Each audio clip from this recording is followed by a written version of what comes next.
네, 오늘 2월 16일입니다. 수요예배 나오신 우리 성도님들을 환영합니다. 또 축복합니다. 우리 말씀 나누기 전에 공동기도 제목으로 기도하는 시간 갖도록 하겠습니다. 기도하시겠습니다. 홍석과 집사의 암을 치료해 주십시오.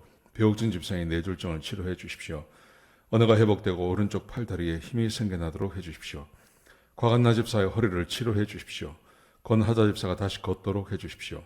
오길선 어린이가 회복이 잘 되게 해 주십시오. 이승학 성도의 뇌종양 치료가 잘 되게 해주십시오. 조인세 장로의 다리를 치료해 주십시오. 김시희 집사의 눈을 치료해 주십시오. 우한 폐렴으로부터 우리를 지켜주십시오. 예수님의 이름으로 기도합니다. 아멘. 오늘 본문의 말씀은 고린도전서 7장 18절 19절 두 절입니다. 전체를 봐야 하는데 18절 19절 두 절만 제가 봉독해 드리겠습니다. 할례자로서 부르심을 받은 자가 있느냐? 무할례자가 되지 말며, 무할례자로 부르심을 받은 자가 있느냐? 할례를 받지 말라. 할례 받는 것도 아무것도 아니요 할례 받지 아니하는 것도 아무것도 아니로되 오직 하나님의 계명을 지킬 따름이니라. 아멘. 우리 고린도전서를 지금 보고 있습니다. 고린도전서에서 사도 바울이 아주 강조하고 있는 것은 교회를 더럽히지 말라는 겁니다. 3장 16절에서 17절까지 말씀에서 너희가 성령이 거하시는 성전인 것을 알지 못하느냐, 그러면서 누구든지 하나님의 성전을 더럽히면 하나님께서 그 사람을 멸하신다, 그렇게 교훈을 하죠. 그러면서 교회를 더럽히는 것이 무엇인지를 그동안 쭉 설명을 했습니다. 교회 안에서 서로 다투는 문제, 편을 나누어서 나는 바울 편이다, 나는 아볼로 편이다, 그러면서 서로 싸우는 것, 이게 교회를 더럽히고요. 두 번째는 음행하는 것이 교회를 더럽힌다고 말씀을 드렸습니다. 또 세 번째, 돈에 대한 욕심, 돈에 대한 욕심이 교회를 더럽힌다고 말씀을 드렸습니다. 자, 오늘은 교회를 더럽힌다기보다는 교회 안에 여전히 문제가 있습니다. 어떤 문제가 있냐 하면, 교인들이 이제 다양한 문화권에서 사람들이 교회에 오다 보니까 하나님의 말씀에 대해서 어떤 정확한 결정을 못 하는 것입니다. 예를 들어서 결혼에 대해서 결혼을 해야 되느냐 말아야 되느냐, 이런 문제. 또 이혼에 대해서 이혼을 할 수도 있느냐, 아니면 이혼하면 절대 안 되느냐, 이런 문제. 세 번째, 할례에 대한 문제. 할례를 받아야 됩니까? 말아야 됩니까? 그리고 이제 노예로, 그 당시 교회 안에 노예들이 있었는데 내가 노예로 계속 살아야 합니까? 하는 이런 문제가, 교회 안에 문제가, 이런 문제를 결정을 하지 못하는 사람들이 있었습니다. 그래서 사도 바울이 이런 문제로 고민하는 사람들에게 답을 주는 것이 오늘 본문의 말씀입니다. 제가 이제 그냥 크게 이야기를 드리면, 사도 바울이 뭐라고 말을 하냐면 자유롭게 선택하라고 이야기합니다.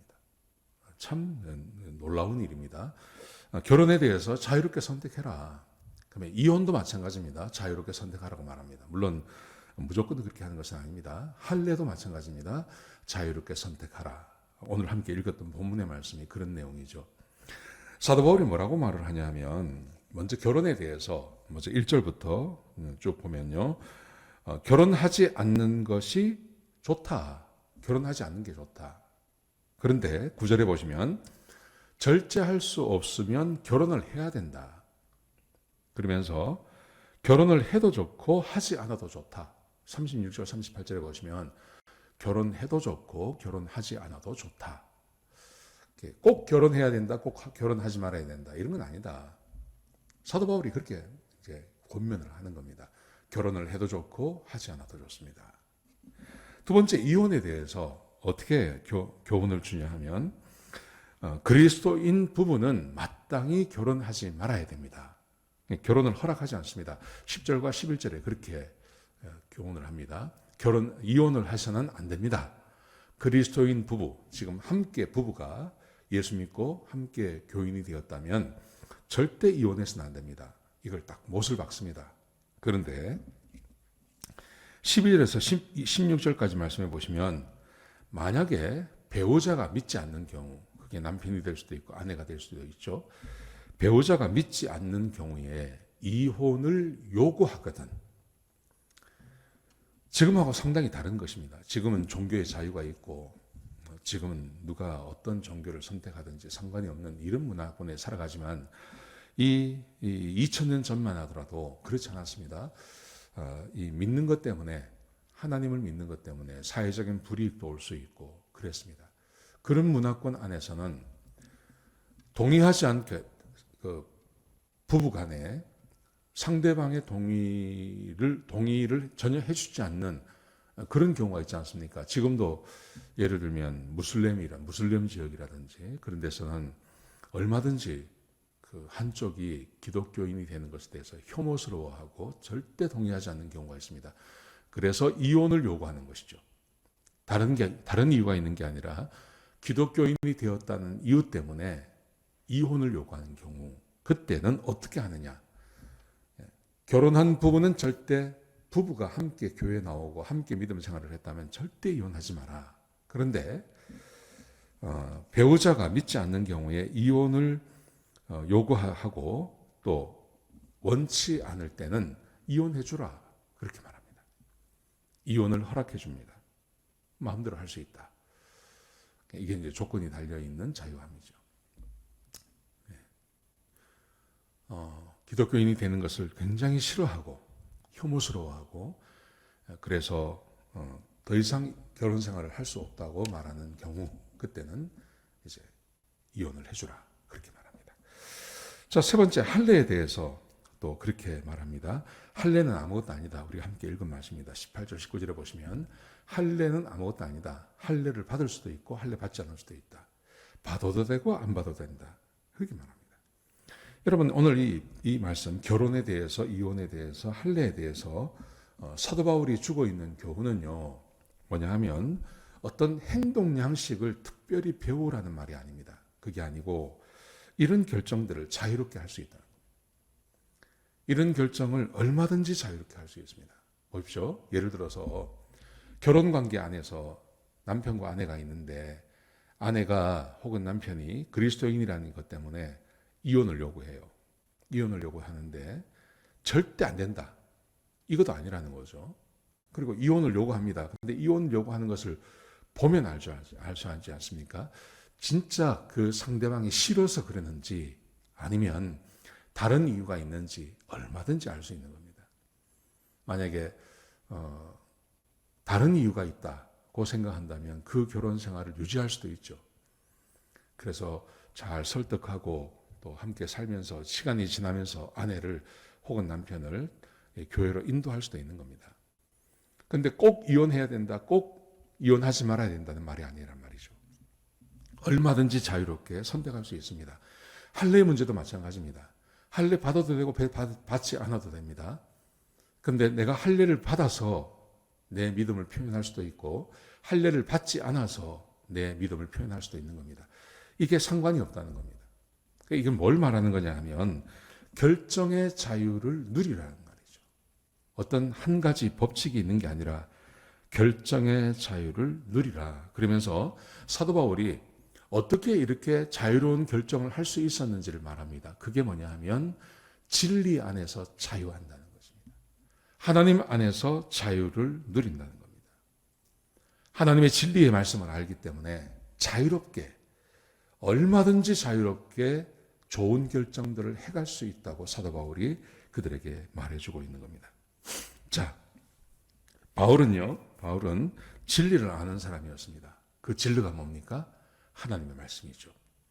사도 바울은 하나님의 말씀을 잘 아는 사람이었고 하나님의 말씀 안에서 그 진리가 무엇인지를 발견할 수 있는 사람이었고 그리고 그 진리를 발견해서 그 진리를 따라 사는 사람이었습니다. 그래서 진리 안에서 얼마든지 자유할 수 있다고 우리에게 가르쳐주고 있는 겁니다. 보세요. 결혼에 대해서 이제 다시 말씀을 드리면 7장 6절에 보면 이렇게 되어 있습니다. 그러나 내가 이 말을 함은 허락이요 명령은 아니니라. 내가 명령하는 건 아니다. 근데 허락해 주는 겁니다. 그러면서 뭐라고 말하냐면 7장 25절에 보시면 처녀에 대하여는 내가 주께 받은 계명이 없으되 주의 자비하심을 받아서 충성스러운 자가 된 내가 의견을 말하노라. 처녀가 결혼해야 됩니까? 말아야 됩니까? 하나님 말씀이 없다 그거. 하나님의 말씀이 뭐라고 했는지 기록이 없습니다. 그러면서 내가 자유롭게 충성된 자라면, 하나님 말씀에 순종하는 아주 충성스러운 사람이면 얼마든지 올바른 결정을 할 수 있다고 그렇게 말하고 있는 겁니다. 이혼에 대해서도 마찬가지고요. 할례에 대해서도 마찬가지입니다. 자 보세요. 할례에 대해서 이렇게 말합니다. 고린도전서 7장 18절에 보시면 할례자로서 부름을 받은 자가 있느냐? 무할례자가 되지 말며. 하나님께서 부르셨어요. 그렇게 할례자로 부르셨어요. 예를 들어서 유대인으로 부르셨어요. 그래 유대인으로 부르셔서 하나님께서 유대인 가정에 태어나게 하셨어요. 그러면 할례 받으라는 거죠. 무할례자가 되지 말라는 겁니다. 하나님께서 자기를 부르셨는데 하나님께서 그에게 할례 받을 것을 명령하십니다. 얼마든지 할례 받을 수 있다는 겁니다. 그를 기뻐하지 아니하면 부르심을 받은 자가 있느냐? 무할례자로 부르심을 받은 자가 있느냐? 할례를 받지 말라. 하나님께서 처음 부르실 때 이방인으로 그렇게 하셨고, 또 하나님의 말씀을 연구를 쭉 해보니까 할례 받지 않아도 괜찮아요. 할례는 마음으로 받는 거지 육신으로 받는 게 아니다. 사도 바울이 얼마나 많이 강조합니까? 예수님께서도 이것을 강조하지 않습니까? 이것을 마음으로 받아들였어요. 그래서 자기는 이방인이지만 또 유대인들과 함께 친구로 지내고 교회 안에서 함께 지내지만 할례 받지 않아도 된다는 마음에 확신이 딱 생겼습니다. 그러면 할례 받지 않아도 된다는 거예요. 무할례자로 부르심을 받았느냐? 그러면 할례 받지 말라. 자, 그러면서 19절 보세요. 할례 받는 것도 아무것도 아니요 할례 받지 아니하는 것도 아무것도 아니로되 오직 하나님의 계명을 지킬 따름이니라. 할례로 부름을 받았든지 무할례자로 부름을 받았든지 상관이 없습니다. 그런데 중요한 것은 뭐냐면 하나님의 계명, 하나님께서 우리에게 맡기신 계명, 그 계명을 지키며 사는 것이 매우 중요합니다. 이것을 강조하고 있는 것입니다. 여러분, 이 계명이 뭘까요? 서로 사랑하라. 그죠? 새 계명을 말하는 거죠. 새 계명. 그것을 강조하는 것이죠. 여러분, 사람이 살면서 오늘 계명을 지킬지니라, 이렇게 해도 좋고 저렇게 해도 좋다. 계명이라고 하면 우리 생각에는 계명 그러면 그 구약에서 할례를 받을 것을 말씀하지 않습니까? 그런데 여러분, 이 할례라는 것이 예수님께서 십자가에 못 박혀 죽으시고 부활하심으로 할례는 아무 소용이 없는 거잖아요. 마음의 할례를 받으라. 이것을 강조하지 않습니까? 그러니까 이거는 이 할례라는 것은 계명에서 제외된 것이죠. 그러니까 이런 것을 알려면, 이런 것을 충분히 알고 내가 지키고 하기 위해서는 어떤 태도가 필요하냐면 성경에 대한, 하나님의 말씀에 대한 전반적인 지식과 이해력이 있어야 한다는 겁니다. 하나님의 말씀에 대한 전반적인 이해와 지식이 없으면 그러면 휘둘리기 쉬운 거죠.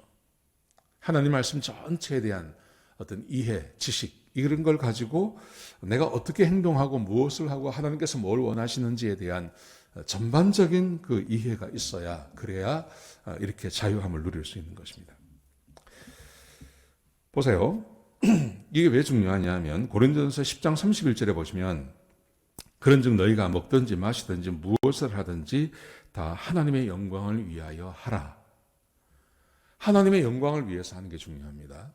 여러분, 그런데 세상에서 보면 하나님의 영광을 위해서 주장하는 것이 다 다를 수 있습니다. 어떤 사람들은 하나님의 영광을 위해서 내 몸을 드려야 된다 그러고, 어떤 사람들은 하나님의 영광을 위해서 다른 걸 주장하기도 하고, 사람들마다 다 다를 수 있습니다. 그런데 여러분, 하나님의 영광을 위해서 사람이 할 수 있는 게 뭡니까? 이것을 제대로 알려면 하나님의 말씀, 하나님께서 우리에게 주신 성경을 제대로 아는 게 참으로 중요하죠. 그래야 진리 안에서 참된 자유를 누릴 수 있는 겁니다. 로마서 11장 36절에 보시면 이렇게 말씀하십니다. 이는 만물이 주에게서 나오고 주로 말미암고 주에게로 돌아가니라 감이라 그에게 영광이 세세토록 있을지어다. 하나님께 영광을 돌리는 것. 이게 사람이 살아가면서 가장 큰 것입니다. 하나님께 영광을 돌려드리는 삶. 하나님께 영광을 돌려드리는 것이 가장 영화롭고 사람이 살아가면서 해야 할 가장 위대한 일입니다. 내가 살면서 하나님께 영광을 돌리는 것, 그게 얼마나 귀한 일입니까? 여러분, 사람은 어떻게 하나님께 영광을 돌릴 수 있을까요? 그것을 알기 위해서 성경을 아셔야 됩니다. 성경. 그래서 디모데후서 3장 16절에 보시면 모든 성경은 하나님의 감동으로 된 것으로 교훈과 책망과 바르게 함과 의로 교육하기에 유익하니라. 하나님의 말씀을 내가 알므로, 하나님의 말씀을 알므로 하나님 말씀에 어떻게 순종하고 그 순종함을 어떻게 드러낼 수 있는지를 알 수 있는 것은 성경에 기록되어 있는 거죠. 사도 바울이 지금 성경을 잘 모르는 사람들에게 결혼은 이렇게 해도 됩니다. 이혼은 이렇게 하십시오. 할례는 이렇게 하십시오. 근데 그 내용들이 뭡니까? 자유하라는 거죠. 이럴 수도 있고 저럴 수도 있습니다. 자유할 수 있습니다. 하나님께서 말씀하신 것 안에서 얼마든지 자유를 누릴 수 있습니다. 그래서 성경을 아는 것이 매우 중요합니다. 요한일서 1장 3절에 보시면 이렇게 말씀하십니다. 우리가 보고 들은 것을 너에게 전함은 너희로 우리와 사귐이 있게 하려 함이라. 우리의 사귐은 아버지와 그의 아들 예수 그리스도와 더불어 누림이라. 우리가 이것을 쓰면 우리의 기쁨이 충만하게 하려 함이라. 성경이 우리에게 주어진 것, 하나님의 마음을 알고 그리스도의 마음을 알고 내가 어떻게 살아야 할지에 대해서 분명한 교훈을 주시는 것이 하나님 말씀입니다. 여러분, 그러므로 성경을 알지 못하면 하나님 안에서 참된 자유를 절대 누리지 못합니다.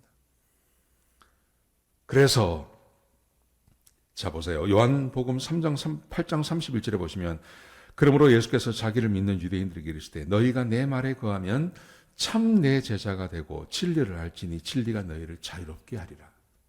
우리가 너무나 잘 아는 말씀 아닙니까? 진리가 우리를 자유롭게 합니다. 내 말에 거하면, 예수님께서 말씀하시고 하나님께서 말씀하신 것 안에 거하면 자유를 누립니다. 여러분, 그런데 예수님도 그렇고 성령님도 그렇고요, 하나님 다 다른 이야기를 한 게 아니에요. 예수님께서 오셔서 하신 말씀이 이런 말입니다. 내가 하는 것은 내 말이 아니고 내 아버지의 말을 한다. 하나님의 말씀을 전하는 겁니다. 예수님께서 오셔서 독자적인 말씀을 하신 게 아닙니다. 예수님께서 오셔서 말씀을 전하시는 것은 하나님께서 이미 말씀하시고 구약에 이미 말씀하신 하나님의 뜻을 사람들에게 전하신 것입니다. 잘 해석을 해서요. 자, 예수님 다음에 성령님이 오시죠. 근데 성령님은 어떻습니까? 성령님도 오셔서 자기의 말을 하지 아니하고 내가 말한 것을 생각나게 한다. 새로운 것을 이야기하지 않고 내가 말한 것을 기억하고 내가 말한 것을 생각나게 하고 내가 말한 것을 깨닫게 해줄 거다. 그렇게 말씀하세요. 성부, 성자, 성령님 세 분이 똑같은 말씀을 하세요. 하나님의 진리의 말씀을 하세요. 여러분, 그러므로 우리는 하나님의 말씀 안에 거하는 것이 자유함을 누릴 수 있는 유일한 길입니다. 진리를 알지니 진리가 너희를 자유롭게 할 것이다. 그렇죠? 진리는 하나님의 말씀입니다. 참된 진리는 하나님의 말씀입니다. 하나님의 말씀만 참된 진리입니다. 이 세상의 모든 것은 다 변합니다. 참된 진리가 없습니다. 제가 고등학교 다닐 때 물리 시간에 우리 물리 선생님이 그러셨어요. 그때 태양광이라는 말이 막 나올 때예요. 태양전지, 태양광 이런 말이 막 나올 때예요. 그때 뭐라고 그러셨냐면 태양광으로 자전거나 이런 걸 동력이 필요한 것을 움직이는 것은 불가능하다. 안 된다 그러셨어요. 물리 선생님이 그러셨어요. 근데 여러분 지금 어떻습니까? 태양광으로 정말 못하나요? 아닙니다. 태양광으로 비행기가 날아갑니다. 물론 그게 글라이더 같은 거지만 태양광으로 비행기가 날아가고요. 태양광으로 얼마든지 움직일 수 있습니다. 태양광으로 얼마든지 움직입니다. 세상에 진리는 없습니다. 세상의 진리는 항상 변하는 법입니다. 그런데 변하지 않는 것이 있습니다. 하나님의 말씀입니다. 그러므로 내가 진리 안에서 내가 참된 자유함을 누리기 위해서는 진리 안에 있어야 됩니다. 그 진리 안에 있다는 말은 하나님의 말씀 안에 있는 것입니다. 하나님의 말씀을 깨닫고 하나님의 말씀을 내 마음에 새기고 하나님의 말씀 안에 살아가고 그 말씀을 지키려고 애쓰는 것, 이것이 우리에게 참된 자유를 주는 것입니다. 요한복음 8장 33절에 보시면 이렇게 말씀하세요. 그들이 대답하되 우리가 아브라함의 자손이라 남의 종이 된 적이 없거늘 어찌하여 우리가 자유롭게 되리라 하느냐. 요한복음에서 예수님께서 너희는 자유함이 없다 그러죠. 너희는 마귀의 자식이다. 그러니까 이 사람들이 아니야, 우리는 아브라함의 자손이고 우리는 아브라함의 후손이고 그래서 우리는 남의 종이 된 적이 없어. 사실 이 말도 거짓말이죠. 지금 로마의 속국 아래에 있지 않습니까? 그런데 이 사람들이 이렇게 말을 했습니다. 그러자 예수님께서 말씀하십니다. 요한복음 8장 34절에 보시면요. 예수께서 대답하여 이르시되 진실로 진실로 너희에게 이르노니 죄를 범하는 자마다 죄의 종이라. 종은 영원히 집에 들어가지 못하되 아들은 영원히 거하나니 그러므로 아들이 너희를 자유롭게 하면 너희가 참으로 자유하리라. 자유. 사람들은 내가 하고 싶은 것을 자유라고 생각합니다. 그러면 사람이 진짜 하고 싶은 게 뭡니까? 진짜 하고 싶은 것. 죄를 짓고 싶은 사람은 아마 없을 겁니다. 죄를 지으며 밥을 먹고 사는 사람도 있죠. 근데 그 사람도 죄를 짓는 것을 싫어할 것입니다. 그런데 사람이 어떻습니까? 죄를 짓고 싶지 않은데 죄를 짓는 거예요. 죄를 짓고 싶지 않아요. 근데 죄를 지을 수밖에 없는 거예요. 진리가 너희를 자유롭게 한다. 근데 그 자유가 뭐냐 하면 죄를 짓는 곳에서도 구원해 줄 수 있는 유일한 것이 하나님의 말씀입니다. 진리가 너희를 자유롭게 합니다. 우리를 자유롭게 합니다. 근데 우리는 죄의 종입니다. 심지어 죄도 내 마음대로 짓지 않고 하는 게 아닙니다. 죄를 지을 수밖에 없는 겁니다. 사람이. 그래서 죄를 짓는 겁니다. 근데 죄의 종으로부터 우리를 해방시킬 수 있는 것도 하나님 말씀입니다. 하나님의 말씀은 진리이기 때문에 그 적용되는 범위가 굉장히 넓습니다. 하나님 말씀 안에서 내가 어떤 선택을 할 거냐, 이것도 진리를 알아야 됩니다. 또 하나, 사람은 죄의 종으로 살아갑니다. 사람이 진짜 원하는 것은 죄를 짓지 않는 겁니다. 그런데 죄를 짓지 않을 수가 없는 겁니다, 사람은. 그런데 죄를 짓지 않고 죄의 노예, 죄의 종으로부터 우리를 해방하는 것도 하나님의 말씀입니다. 여러분, 그러므로 진리인 하나님의 말씀을 깨닫고 그 말씀을 마음에 새기고 그 말씀을 따라서 하루하루를 살아가지 않는 이상 사람은 자유함을 누릴 수 없습니다. 그래서 사도 바울이 오늘 이 고린도 교회를 향해서 참된 자유를 얻기를 원하느냐? 그러면 진리이신 하나님의 말씀을 배우고 그 말씀대로 살라고 말씀하십니다. 자, 오늘 말씀을 정리하면요. 우리는 살아가면서 수많은 어떤 결정들을 해나가야 합니다. 근데 그 결정들이 항상 옳기를 바랍니다. 여러분, 그 결정이 항상 옳기 위해서는 경험이나 지혜가 필요한 것 같죠? 아닙니다. 그게 아니라 하나님의 말씀을 깊이 아는 것이 중요합니다.